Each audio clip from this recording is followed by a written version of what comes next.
Johnny Depp and Amber Heard, fame, money, sex, drugs and rock and roll. So, what's the problem? An opportunist blonde femme fatale manipulates a wealthy older man and brings about his downfall. This simple but effective plot is the mainstay of hundreds of detective stories made popular by the likes of Raymond Chandler, Dashiell Hammett, and Mickey Spillane. These novels are also the basis for the American film noir movement of the 1940s and 50s and the post-1970s rebirth known as neo-noir. Film noir, neo-noir. Film noir and neo-noir are among the most utilized genres of American cinema. This genre is so popular and pervasive that many argue that the best noir may not be the classic Maltese Falcon, John Huston, 1941, or Double Indemnity, Billy Wilder, 1944, but the neo-noir Chinatown, Roman Polanski, 1974, or Blade Runner, Ridley Scott, 1982. Kiss Me Deadly, played out in court. One of my favorite noir films, and a template for all future Bond movies, comes at the tail end of the classic noir period and is called Kiss Me Deadly, Robert Aldrich, 1955. This film portraying the private detective Mike Hammer, created by Mickey Spillane, and his accomplice Valda could easily be the basis for future Bond films. Hammer drives expensive fast cars, dresses well, has gadgets, lives good, punches his way out of situations and is adored by women wherever he goes, and it also involves a nuclear weapon. That's James Bond. Alternatively, Kiss Me Deadly could be used as a title for Ms. Heard and Mr. Depp's short-lived romance. Childhood programming. While I was watching Johnny Depp's testimony in the defamation trial against Amber Heard, I noticed a storyline that is all too familiar. In fact, no part of this story stands out as original in any way. It has noir written all over it, plus some added basic psychology, something that I call childhood programming. Emotional ammunition. Based on his testimony, Mr. Depp transitions from an abusive mother to an alleged abusive wife. He basically hid from his mother in the bathroom and does the same with his wife. Is anyone surprised by this? We are all byproducts of our childhood programming and are doomed to repeat them until we learn to identify the patterns, use the experiences as ammunition to quicken our growth, rise above them and move on.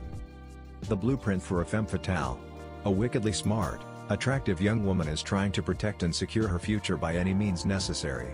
That's the blueprint for femme fatales in literature and on film.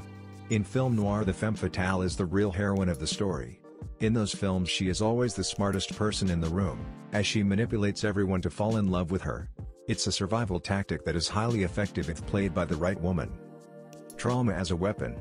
Mr. Depp mentions in his testimony in the April 2022 defamation trial that Ms. Heard used her intimate knowledge of his past, including his childhood traumas, as a weapon against him. For me, the situation reads more like, Mr. Depp enabled Ms. Heard so that she can replace his mother and continue those traumas, because they represent feminine love to him. It is possible that he may feel that if he is not being triggered in some way, he is not being loved. The core issue with this pattern is that it can't last long with the same person. It has the tendency of getting redundant very quickly, especially for individuals like these two who are highly active creatively. Lack of imagination. I believe the downfall of their romance may have been lack of imagination. The situation seems to have become too repetitive. The same one page of dialogue over and over again.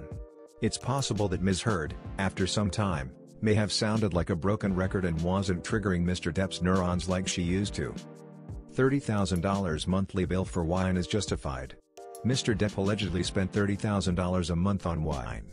It sounds like an outrageous sum, almost like an accounting error, until you realize that the bill wasn't for Mr. Depp alone, but for his entire party, including allegedly Ms. Heard's large crew of friends. And the wine being ordered wasn't ordinary but a $500 a bottle Vegas Acelia, considered the best wine coming out of Spain. Since a regular bottle of wine serves 4 glasses, and in this case each at $125 a glass, and considering it's being enjoyed by about a dozen people on practically daily basis, $30,000 a month sounds like a bargain. That's only the fee for 2 bottles a day. Text messages are consistent with the bro culture. The text messages between Mr. Depp and his male friends and colleagues are straight out of a Scorsese movie. The dialogue is all too familiar. Mr. Depp is a rock musician whose band Hollywood Vampires features some of the biggest names in rock music. That culture invented the phrase sex, drugs and rock and roll. That's how they talk. For example, pay attention to the dialogue in American movies from the 1960s where they all refer to their girlfriends or wives as old lady. To boast about drinking and doing drugs and whine about their girlfriends or wives is the programming code that their friendships are based on. Deliberate secretive footage doesn't help Ms. Heard's case. Although the counsel for Ms. Heard may feel that they need to take advantage of every piece of evidence to strengthen their case, however, showing footage of her secretly filming her husband having a drunken moment isn't helping. What would help are impartial footage such as security cameras and such. The counsel for Ms. Heard isn't helping the case by suggesting advanced planning and intention from her part to cause damage to Mr. Depp's reputation. Immense charm of the last generation of stars. Live footage of Johnny Depp's testimony was the best streaming program in April. This guy is a real star, he uses with charm, heart and charisma. His generation of actors, which include Brad Pitt, Nicolas Cage, and Tom Cruise, who are all born in the 60s, are the last of the grand film stars. The only exception is Leonardo DiCaprio, born 74. I still love you, Steve. I'll always love you, Slim, but you ruined my life. If this wasn't real life and just a Disney movie, they might have decided to end it with the actress playing Ms. Heard, with tears in her eyes, crying out to the actor playing Mr. Depp, while he is seated in the witness stand, I still love you, Steve. With him replying, I'll always love you, Slim, but you ruined my life. One great movie away?